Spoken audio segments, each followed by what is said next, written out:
नमस्कार, मैं दीक्षा शर्मा। आप देख रहे हैं द नगरी न्यूज।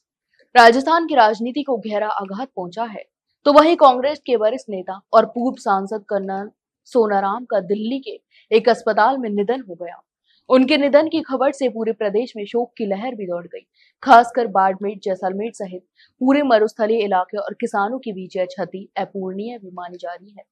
इसी बीच कर्नल सोनाराम के निधन की नाराजगी जाहिर करते हुए नागौर सांसद हनुमान बेनीवाल ने केंद्र सरकार पर सीधा निशाना साधा है। इतना ही नहीं, बेनीवाल ने यह तक कहा कि संसद का मानसून सत्र चल रहा है, लेकिन कोई भी कर्नल सोनाराम को श्रद्धांजलि अर्पित करने नहीं आया। ऐसा भी क्या घमंड है नेताओं में। बता दें कि कर्नल सोनाराम का व्यक्तित्व केवल एक संसदीय क्षेत्र तक सीमित नहीं था, बल्कि वे राजस्थान और देश भर के किसानों की बुलंद आवाज रहे। राजनीति में उनके योगदान को हमेशा याद किया जाएगा। वे बेबाकी से अपनी बात रखने वाले नेता थे और किसी भी मुद्दे पर पार्टी लाइन से हटकर भी जनता के पक्ष में आवाज उठाने से नहीं हिचकिचाते थे। उनके राजनीतिक जीवन का एक बड़ा अध्याय जाट आरक्षण आंदोलन के दौरान भी सामने आया था। उस समय राजस्थान में आंदोलन पूरे उफान पर था और कांग्रेस सरकार के खिलाफ व्यापक नाराजगी भी थी। ऐसे में कर्नल सोनाराम अकेले ऐसे कांग्रेसी नेता थे जिन्होंने खुलकर तत्कालीन मुख्यमंत्री अशोक गहलोत के खिलाफ मोर्चा खोल दिया और जाट आरक्षण के समर्थन में हर सभा और रैली में डटे रहे।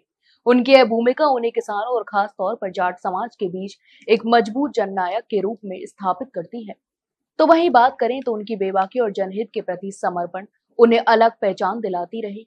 वे जानते थे कि राजनीति केवल सत्ता की कुर्सी तक सीमित नहीं है, बल्कि ये जनता की आवाज बनने का माध्यम है। यही वजह थी कि वे संसद में भी किसानों, सैनिकों और सीमावर्ती इलाकों की समस्याओं को लगातार उठाते रहे। हालांकि उनके निधन के समय कांग्रेस पार्टी के रवैये ने कई सवाल भी खड़े कर दिए हैं।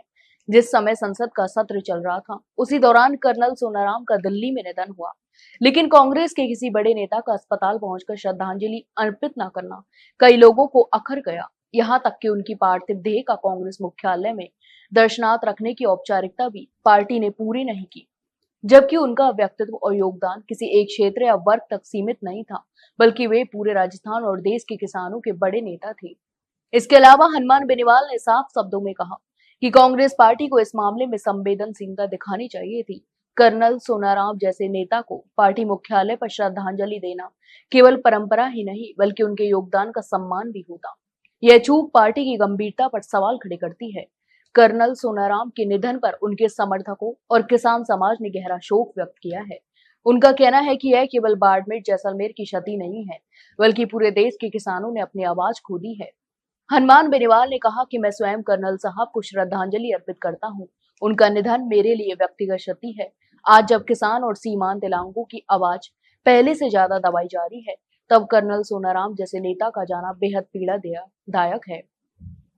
ईश्वर उनकी पूर्ण आत्मा को शांति प्रदान करे और परिवार को इस कठिन समय में धैर्य दे। राजनीति और समाज में उनका योगदान सदैव स्मरणीय रहेगा। तो आप इस पूरे मामले पर क्या सोचते हैं, हमें कमेंट बॉक्स में कमेंट करके जरूर बताएं। वही जानकारी अच्छी लगी हो तो वीडियो को लाइक और शेयर जरूर करें, और हाँ, चैनल को सब्सक्राइब करना ना भूलें।